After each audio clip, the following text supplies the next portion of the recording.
mga kasuki, no? Ang gawa ko ngayon ay itong isang Seiko 5 automatic. Ayan, 21 jewels. Kita nyo. So kalas na siya na yan. Ayan na yung mga pyesa. Overhaul ko yan, i-overhaul. General cleaning. Tapos, ito yung tatlong pyesa na ito papalitan natin. Reduction wheel, full lever, tsaka transmission wheel. Itong full lever niya, medyo pudpud na itong dalawang ngipin o pangil.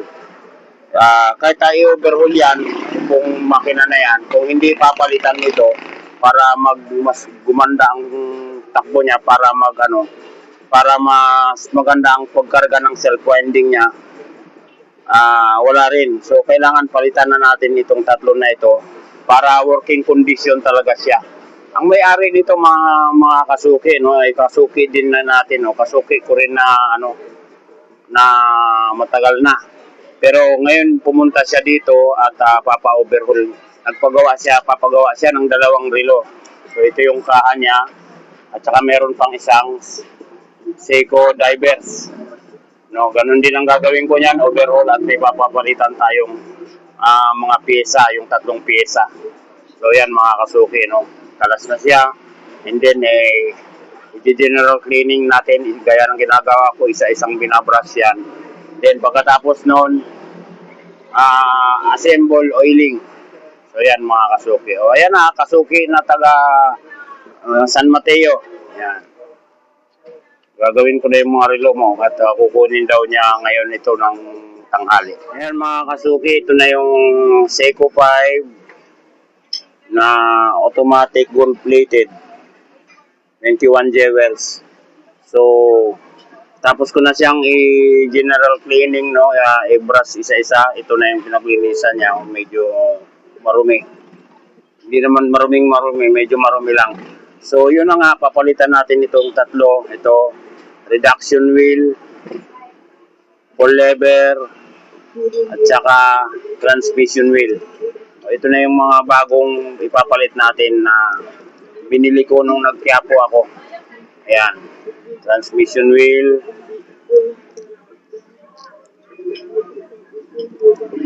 full lever,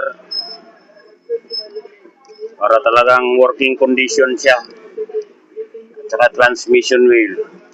So i-assemble na natin siya ngayon. Habang ina-assemble ay nilalagyan natin ng langis or oiling. Yan, ganyan mga kasuki. Ang nilalagyan natin ng langis, siyempre, ulitin ko, no, yung parang mga kulay, ito, yung mga jewels pala, yan, yung mga may kulay na yan na makikita nyo, parang kulay pink.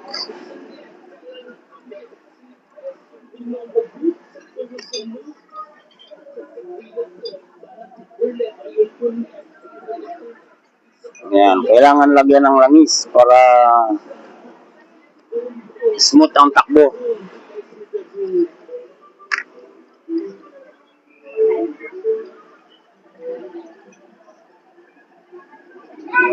So ikakabit na natin tong mga bagong pyesa.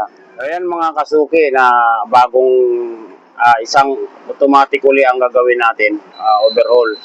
Ayan, Seiko 5 divers. Ayan. So kita nyo, kalas na siya. Ayan na, nakababad na. Ayan, makita nyo naman, napakarumi. Ayan, yung kanyang barrel drum. O yung takip. So ito na yung mga pyesa. Ayan. Kalas na siya. Overhaul din uli yan. Linis. Brushin natin isa-isa. Ang may-ari niyan mga kasuki ay isa lang may-ari nito. Itong Seiko 5 na gold-plated na ginawa ko, na overhaul din at pinalitan ng tatlong pyesa. Ganun lang naman kasuki, lagi ang problema ng ng mga automatic, lalo ng Seiko 5. Madalas ito na napupudpud. Yan, kagaya nito, itong divers na ito, mapapansin niyo halos pudpud na. Yan, pudpud na itong kabilang dalawa, parang may talim kasi yan. So papalitan din natin uli yan. Yung full lever na yan, itong transmission wheel at saka reduction wheel. So maliban doon, wala naman po nakitang ibang problema, kundi yun lang, overhaul at papalitan din natin yan. Kagaya ng ginawa natin dito na pinalitan din. So ito na siya, working condition na. Ayan. Ang may-ari nito isa lang mga kasuki, no? Kasuki natin na taga San Mateo. Ayan. So operation linis na. Yan mga kasuki, no? Nakita nyo, ina-overhaul ko na. Mapansin nyo ito marumi, oh. Itong portion na ito.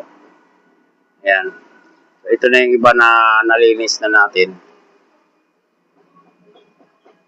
Talagang, ito medyo talaga marumi. Seiko 5 divers. Ayan, ito yung kaan niya. Ayan. So, ito yung dial. Ayan mga kasuki. So, yun ang ang automatic. Lalo na mga Seiko 5. Madalas na pupudpud yung full lever. Yung mga talim noon, ito. Ayan. May talim yan bawat kabilaan. Kasi kakakaskas niya, maiikot, napupudpud. Bakal kasi sa bakal ang niyan ang contact niya. Kaya nagkakagano napupudpud. So yun, ito binabras na natin isa-isa. Para mag-condition talaga siya.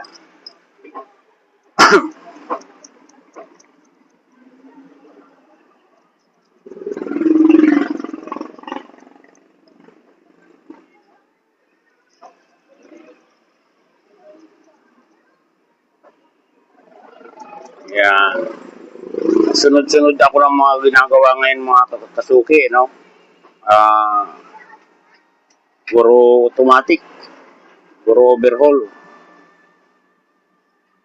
Overhaul at palit ng pyesa. So yan mga kasuki, okay na itong dalawang relo na ito, no? Ito pareho nating in-overhaul, itong completed na Seiko 5. Tapos itong Seiko divers, pareho natin pinalitan ng tatlong pyesa, yung full lever, transmission wheel, tsaka reduction wheel. Ganon din itong isa. Yun lang ang mga diferensya na pinalitan natin kasi pareho mga pudpud na. So kinondisyon natin, i-cleaning natin para kasi kahit i-cleaning kung hindi papalitan yung mga yan, ang mga pudpud na, ganon din. So okay na ito. Wala tayong problema sa hope na working condition na itong mga ito. Ito isa lang ang may-ari nito, galing na isa ring matagal nating kasuki na. Yan, taga San Mateo. Yan siya. So yan mga kasuki, no, ang may-ari ng mga relo na ito. So ayan, bumisita, pumasyal dito sa shop para magpagawa ng kanyang mga relo. Yan. So okay na itong dalawa na yan. At kami ay magkaano na. Alam na. Okay, thank you. Ayan siya. Kasuki natin na dati na.